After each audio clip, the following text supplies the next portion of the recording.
Early Dawns. Today I'm going to be breaking down KEYGEN, the main song from my KEYGEN EP that I just released on Halcyon. I'm trying my best to give like my perspective on how I go about making music and sound design and stuff. Probably would start with the intro synth. Just makes sense to go from the start to the end of the project. There's a lot of automations and stuff. They all do make sense. Very subtle changes to the sound, but it's all about the tension release. The intro synth is just a massive patch. Let's have a gander. Yeah, so just fucking square going on a saw, just automating between some filter automations, detuned a little bit, just to give it a bit of a different sound. So we got some frequency shifter, some rising modulation, a lot of reverb. You can see that one coming in, it's making it sound more full. So yeah, that's like kind of the main fruit of that patch. EQing obviously is filtering stuff going on there, more filtering, more reverb, some delay to make it sort of ping pong around left and right. There's side boosting going on there, another filter. We'll get to this shortly. The other sounds we got going on here is the bass. Same patch, I've just put it down a few octaves and processed it because it keeps it cohesive. The sound sounds so natural when you use like the same synth pitch down and then just process it like a bass. So as you can see, it's just high passed. Then it gets to the main bit, bring the low end in. So another cool thing here, I've taken the bass, not the bass, the ARP again, duplicated the patch, and then just made it into little single notes. Every half bar to a bar, just have like it hit a different note. I'm kind of give it a bit more emotion, kind of feel like the stereo, make it sound a bit more full. So yeah, that's like the main fruit of the fucking intro, the processing chain. So yeah, I'm pretty much just compressing it, some fill stuff, more filtering, get the high end out because the synth is pretty harsh. Yeah, same thing there. It's going straight to the master. With my master chain as well on this one, don't need that there anymore. Got Pro Q3. I wouldn't fucking recommend this. I don't know why I did this back then, but because this song is like 2 to 3 years old now. So the linear phase is probably saving it. The high end stuff, yeah, you probably did, but I wouldn't do that on the low end. It just somehow works with this song. Just going into a clipper, going into a limiter doesn't really make much of a difference. It's just the limiter's been on the song the whole time, so I've just left it there, like since day one. And obviously Edison to bounce it out, and a span, see where everything's sitting. Moving to the build-up, modulated more, is some sweeping EQs, some more reverb, like a big reverb riser out of it, mess around with the stereo separation on it. The drums in the build-up and in the intro, the crashes and hats have their own channel here where I'm reducing the transient of them because you got this dreamy sort of paddy reverbed out intro, and then the crashes and hats that don't have like transients and stuff colliding, they're just kind of chilling. Also got like a quarter note ride as well, just to kind of, because of the pace of the melody, it's kind of like triplety and kind of like stop-starty a bit. The quarter note ride keeps it in time. It's also got the triplets here. Also some like reverse crashes and shit like that. The clap is also turned down in the intro. Same thing with the drums. So like the kick, for example, is also turned down. I'll show you now. Typical like crowd clap.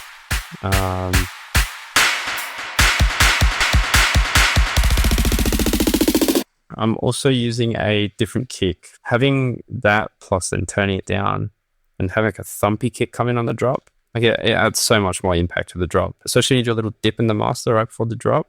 Just combining all that, you got way more tension and release.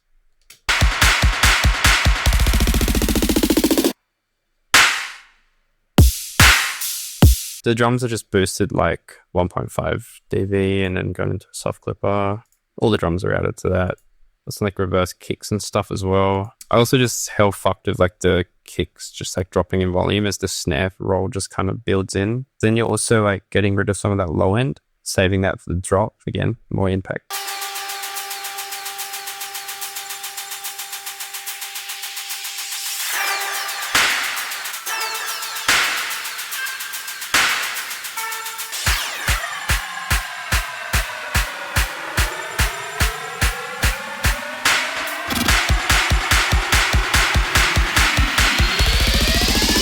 One thing that I think is quite important and is a massive issue, especially more rhythm songs and dubstep songs that are even using melodic intros and such, there's not really like a cohesive setup going on. It's intro and build up, and then it sounds like it switches to a completely different song.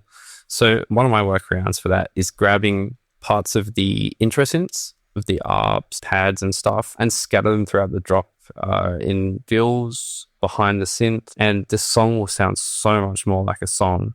You can have an intro and the drop be in a different key, setting it up as a resolve note. So you've got like the tension of the intro and then it drops into the resolve. So that one's right on the impact of the drop.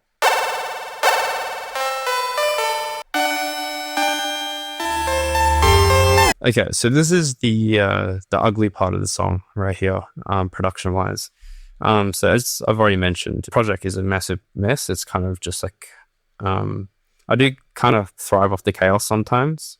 It can lead to interesting ideas. The main synth that you hear in the song is this sound. So what I've done is I've E2 stretched it. So what I'm going to do is turn off all the processing on this sound. I'm just going to solo it. So then what you do is get stupid with it. Fucking frequency shift, modulate, any sort of thing that is going to drastically change the sound. But treat it like a wavetable. I'm going to turn on this effect chain. So what you want to do is automate it. Imagine you're in Serum and you're like FM, comb filter, all that shit. Treat it like the same way. So as of right now, it's super dry. This channel here is just fucking fill effects. Then moving on here, this is where the stupid workflow came into play. There's a bit of reasoning for this though. Multipassing this, and I've boosted the mid just for mono compatibility here. Down the chain, it's probably just going to get fucking swept away, but peaks there, get the harmonics and whatnot. So I've turned it down so it's not fully mono, but it's almost mono. There's a little bit of stereo still there, but I feel like it's more controlled because I'm now stereo spreading it. I don't know why it sounds good, but I like it. It might even just be placebo, but then I'm turning it down. I don't know what I was doing here, but it worked. Boosting the mids, turning on the sides, bit of high-end control there. And this is what I'm talking about. Like, I then pulled this up and this drastically changed it. Stereo-wise, just dicking around with that. Stab, multiband transient processor, good for like making stuff a bit more plucky, like in the transient just where you want. Cool little side note, really good to stack those on amen breaks and stuff like that. You get like a cool little hi-hat loop. The delays just for a bit of fullness there. Also another thing, there's a lot more processing. Having this stuff early, it's just going to fatten the fuck out of these little details. That's going to be for some sort of, I think that's for the B section when it becomes an eighth note. This is where you slam it with compression, go ham with the EQ and stuff. Like, I'm doing just stupid shit. Like, this channel, sub's gone for it as well. Chuck some distortion on it. That's for a fill. I can just tell because they're off.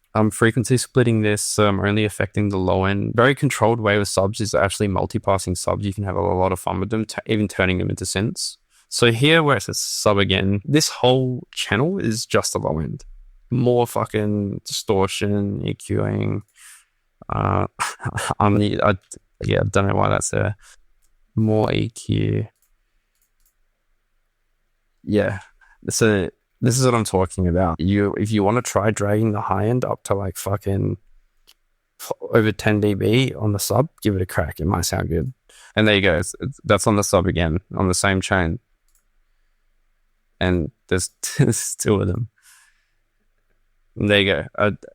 You don't need linear max. This is probably why the project is hitting like 100 CPU, is because it's just a shit ton of linear stuff. I don't get too technical with this sort of stuff. I sort of tried to look into linear phase and get an understanding of it. And this is a big point, which I think a lot of people overthink, like myself, where I'm like, fuck, I've got to put linear phase on everything. Like, otherwise it's going to be phasing and this and that. But honestly, if it sounds good, it sounds good. You do not need to do all this shit.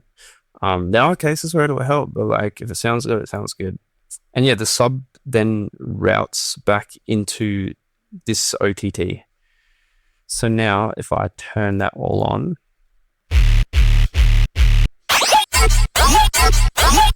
You can tell it's super rough. But this is how a lot of my synths start. Like I just slam shit straight away, distort the fuck out of it, and then I just fix it up. You don't have to have it clean straight away. Just try and hit the fucking sound, that little sweet spot that you want in terms of like the movement and harmonics, and then you can work backwards. Also, a perk to that as well is you can go back to the start of the chain and change things after you've done all this processing, and you've got like a whole new sound. It's awesome. Here it's just effects and stuff for fills. You can see where it's automated off. Here more. I used to get in a really bad habit of stressing that I'd run out of mixer channel slots for effects. I didn't know how to use Patcher, so I would just keep routing and routing even when I hadn't filled up the effect slots. Over here, some more EQing. So yeah, this is where it gets really brain dead. I had this weird obsession with 238 hertz, don't know why. And I'm spreading it. And then that's doing nothing. And that's there. And they're all linear phase and they just do not need to be. That's like stereo, like I'm stereo spreading and then I'm reducing it. I can't remember why I did that. And there's probably not a valid reason. Another multipass. Yeah, interesting. I'm not even going to bother. So here I've labeled something stereo, pay attention. Then all it is this, but, and this one isn't even linear. So it's stupid. Some more EQs that could have been in the same EQ, doesn't need to. And another reverb. And another channel with just one effect on it. Apparently done this. Oh no, I did this recently. Yeah, so little fix up. 2 years later, I realized that I can just do this and it's fixed. Like, yeah, crazy. Into a free clip, soft clipper, and then a sidechain. So with the sidechain, usually I do start it like this and I'll like map it out to the drums. If you can see there's a little sort of pre-sidechain that's going down to almost zero right before the transient. If I was to do this, it's going to go from there to zero. The transients of the drums just get absolutely fucked over by the sidechain because the sidechain would make the sound click going straight to zero volume. And also having even a tiny bit of silence right before the drum hits can sometimes sound really sick. It doesn't have to be perfectly on grid. But the cool thing you can do is, say I had this, Control G, sensitivity at 0, turn it up a tiny bit. And there you go. It's curving it for you. Just insert another track, duplicate, mute the bottom ones. There you go. You can always go back and then delete that one and regroup a new one. When it goes to the 8th notes, essentially there's a layer that's added under the sub, and what it's doing is, it sounds really dumb, but just little things like these, like textures like these, can be really cool.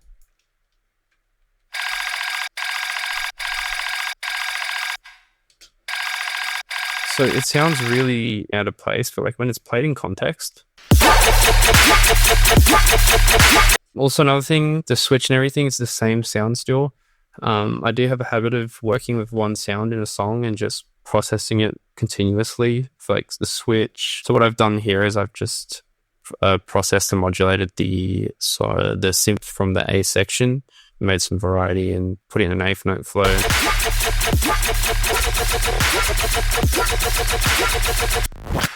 Also because I'm using the same sound and it's kind of being used in a very different context, like with it being like that eighth note sort of like machine gun flow.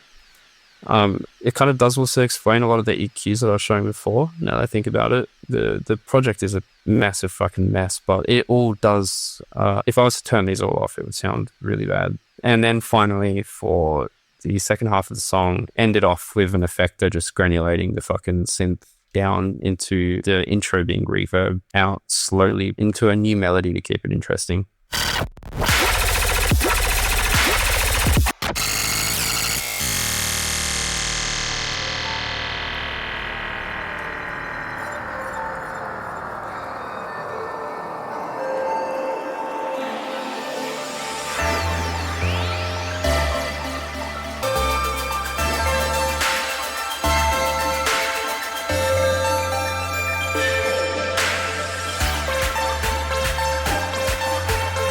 Another cool thing as well with the second half of the song, obviously modulated the synth to sound different from the first drop. I pretty much just made it by deleting, like just cutting synths out, just getting rid of them. I didn't really add much.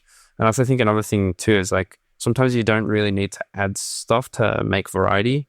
I think empty space and it's just a tension release thing all over again, you know? Like just getting rid of things sometimes adds to it, is what I'm trying to say. Because it sounds different enough to where I found it like interesting enough to just call it a day and be like, yeah, that's the second drop.